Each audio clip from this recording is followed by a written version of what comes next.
Hello there. What is going on, my friends? Today we are going to be talking about the Fury of the First Order pack. Now, if you've been following all of my videos, you'll know that yesterday we just had a big X-Wing video that had the Y-Wings and a little bit of the Fury of the First Order pack. And sometimes timing can always be an issue there. So we did also get an additional preview from AMG later in the day yesterday, and so that did not make it into yesterday's video. It had not been released at the time of recording, so I know a lot of people will be like, hey, they also talked about this. Well, they didn't at the time that I was recording that video. So now we have some information on the Fury of the First Order pack. We have a couple of looks at the new ships, and also some additional leaks through Reddit, which we can talk about in today's video. If you guys haven't already, don't forget to enter to win that $25 Amazon gift card giveaway. You just have to be a subscriber and leave a comment on this or one of my videos. And also, don't forget to go over to luxuryplaystyle.com. Check them out. They are our sponsor. And of course, if you use the code Crabbok VIP, you're going to save 15%. You're going to get one of these totally incredible lightsaber nunchuck Crabbok tokens. They're excellent to mark critical damage on your ship, or you can just use them as light side versus dark side. You can use them in games that count damage tokens by using this as a 5 damage counter. There's a lot of uses for this coin. It's especially amazing. So you're going to get one of those absolutely free while supplies last of orders of $35 or more. So check out luxuryplaystyle.com. They have the best tokens you're ever going to find. So let's go ahead and start talking about this. So I'm going to kind of consolidate some of my information from yesterday's video with the new information we've got. So again, the Fury of the First Order pack, this is, according to Twitter, September 24th is when this is coming out. So it's going to be a $50 expansion, but you're getting three ships, so the value is starting to become pretty decent, right? We do have a little bit of a look at the back of the box. We also have a spread earlier. There's going to be some cloaking in here. There's going to be again, that same big device, or maybe it's been speculated this might be scrambler missiles or something like that is coming.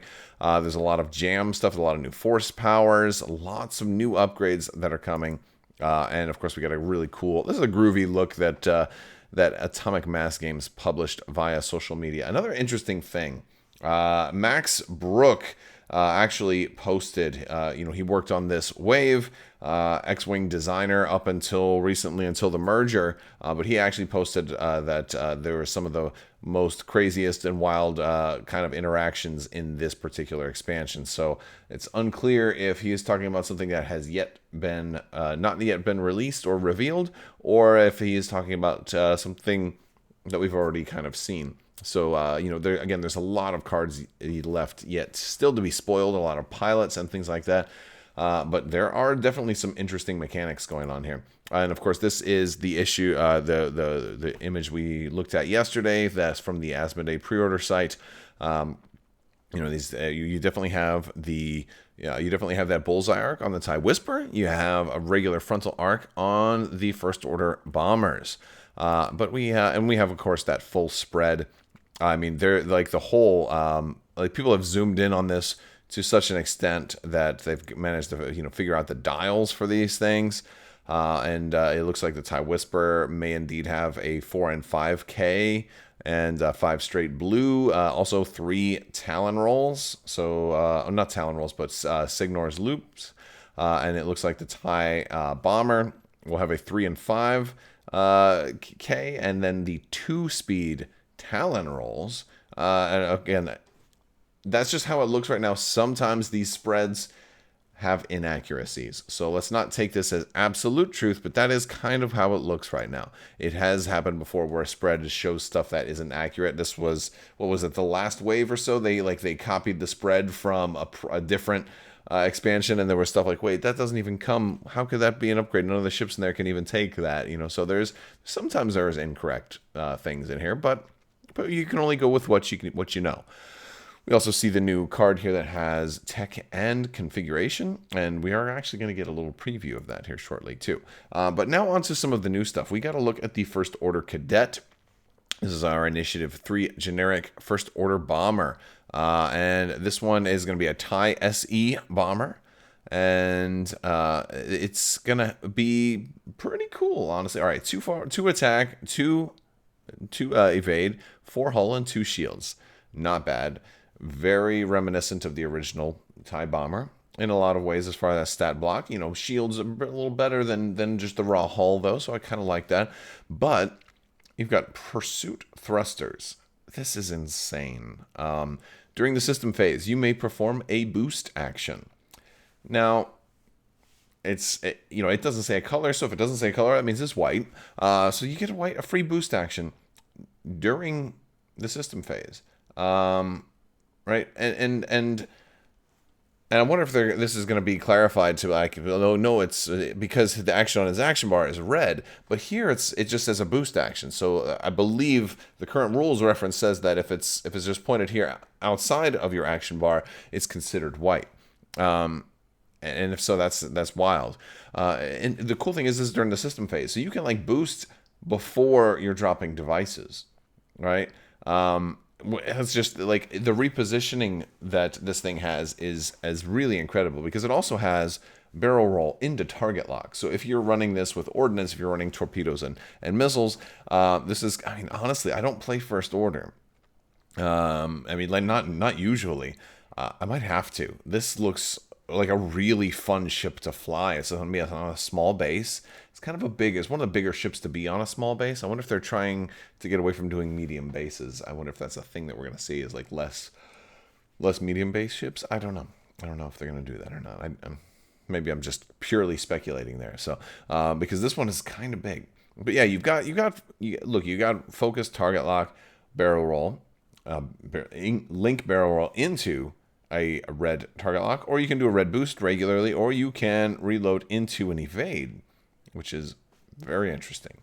But yeah, so that's all really cool. And then we have a look at a generic version of the TIE Whisper, the TIE/WI Whisper modified interceptor. So yeah, this one is 709th Legion Ace.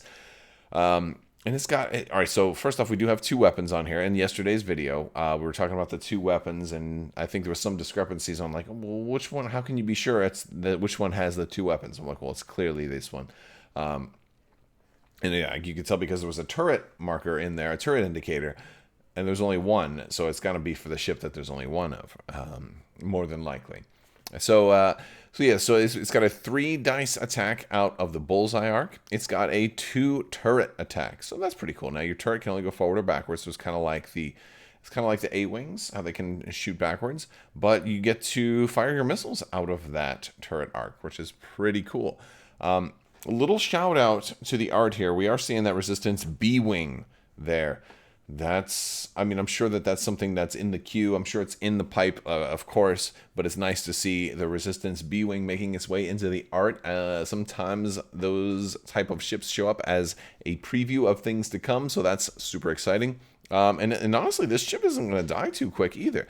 It's got 3 hull and 2 shields, but it only has the 2 evade, and that is interesting for an interceptor to only have 2 evade. So it's got a little bit of survivability.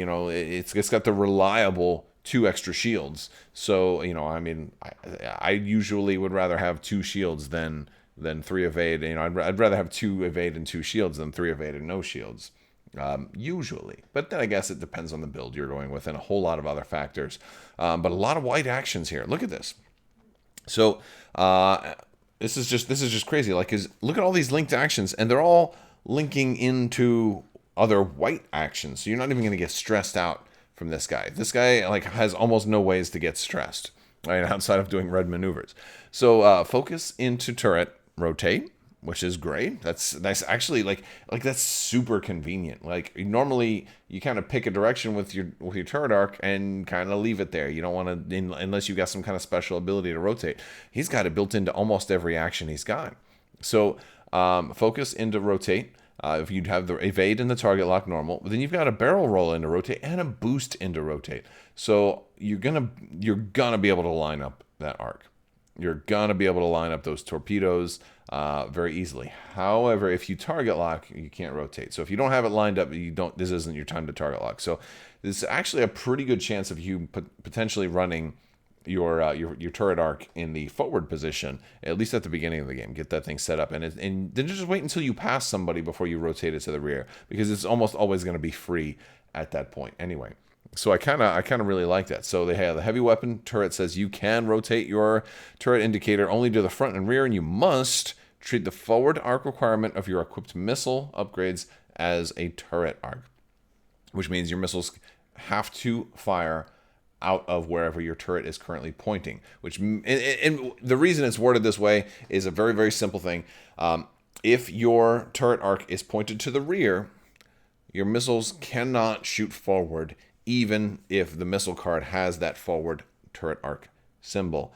Now, the only way you would be able to shoot a missile forward would be if the missile did not have that exact symbol right there. If you had some kind of bullseye missile or something like that, that's there. And I think there is. I don't have all the missiles in front of me right now, but I believe there's a full frontal arc missile that does like the full 180 degrees, and so that would be kind of an exception there.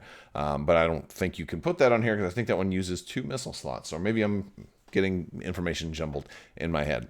Either way, this ship is not going to have any problem taking multiple actions. Look at all those chained actions. And it gets better because we have, from Reddit, we have a linked enhanced jamming suite. Do you remember we talked about tech and configuration? Look at this. While you jam, you can choose yourself or another friendly ship. So you can jam yourself if you want. While you defend, if the attacker has no green tokens or if there's a jammed ship in the attack arc, you may roll 1 additional defense die. So this is a way you might want to consider jamming yourself. So this way you'll always be able to roll an additional defense die. And this is probably going to be expensive because your jams are always going to be free, right? And that's groovy. So yes, and it gives you everything. Focus, barrel roll, and boost with a free jam. Jam yourself or jam them. I'd rather take your focus away. Oh, I'd rather give myself an extra defense die. Like it's just wonderful. So yeah, I'm kind of overwhelmed with how many white actions there are on this thing, and I wonder what other tech is going to work into this. If we're going to see some stuff that works, that like maybe benefits somebody who's stressed, so making you take some choices and like, oh, do I want to do, I can't get stressed quite so easily with this guy as I could maybe with other stuff, or or if we're going to see other things that also combo off of jam as well, maybe a new missile, like if the target is jammed, this missile does something bonus or something like that. But like I think there's room for all kinds of really cool things like that. But I'd love to hear, what do you guys think? I'm sure we're, since we've got new expansions, we got the Resistance Y-Wings, we got the Fury of the First Order pack officially announced and being spoiled on social media. I think we're going to continue to get previews. Atomic Mass will a lot of times, since they don't have their website up, they don't have the full article capability and being able to do write-ups about this stuff. They'll sometimes talk about these things in the live streams, but also they will spoil 2, 3, or 4 cards at a time on their social media on Facebook or Twitter. And so there's a lot of cards in here. There's a lot of different pilot options, but there's also a lot of time between now and September 24th. So really, you probably have up until the week before release. So what do we got? Like 2 months. My guess is that by like September 10th, most of this stuff will be spoiled. Maybe the final week before, like the 13th through the 17th, the very last thing will get kind of spoiled. But I would say by about at least once a week or once every 2 weeks, we'll start seeing more and more pilots and or upgrade cards and just different spoilers. And they have enough time. You've got a lot of stuff in the Resistance pack, but really there's a lot of Y-Wing pilots, so they'll probably do 2 weeks at least worth of Y-Wing pilots. And then they can do, a week of just TIE TIE bomber, resistance bomber pilots, and then a week of resistance first order pilots. I'm sure a lot of people are curious about what Kylo Ren is going to do in this version. Is he going to be like kind of an all new version since he's now the supreme leader? Kylo Ren? Is he going to have an upgraded kind of set of skills for this version? I guess we'll have to wait and see. They've done that before. You know, we saw Poe Dameron kind of get a new ability for representing his Episode 9 version. So it would not surprise me if Kylo Ren is a completely revamped Supreme Leader, Kylo Ren. How many of you guys are going to mod a little Rey cutting off the wing of your brand new TIE Whisper? That's what I'm really curious about. Let me know in the comments. Oh, don't forget to join my Discord. We have a C5, it's a family-friendly Discord linked down in the description below.